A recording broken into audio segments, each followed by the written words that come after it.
Hi, my name is Conall Mac Coille. I'm here today to discuss the re-entry of Ireland into the bond markets yesterday, which we've written a note on. So overall, Ireland managed to raise 5.2 billion. That was split between a 1 billion bond switch out of the 2013 and 2014 bonds into 2017 and 2020 bonds by existing bondholders, but also 4.2 billion of new sales, so that's new debt issuance, and it demonstrates that the Irish sovereign has been able to access bond markets, albeit at pretty high yields, 5.9% on the 2017 bond and 6.1% on the 2020 bond. And from a debt sustainability analysis, that's still far too high. It will need to come down.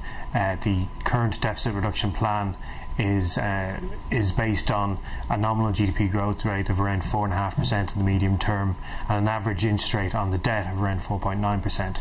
Clearly that 6% average yield yesterday is much higher than the current assumption on the stock of outstanding debt, and that needs to fall substantially to ensure Ireland's debt sustainability.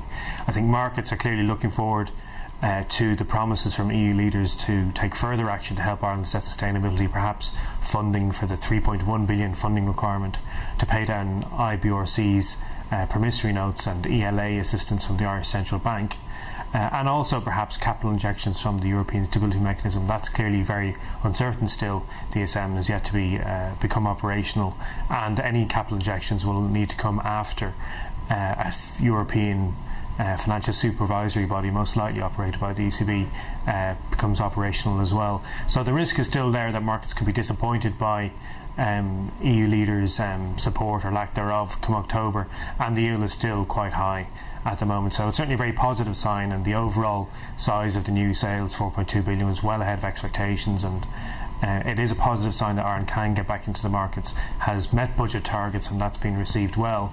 But at the same time, the yield is still too high, and we'll need to look forward now to October to see what kind of additional policy actions are going to be made to help Ireland's debt sustainability.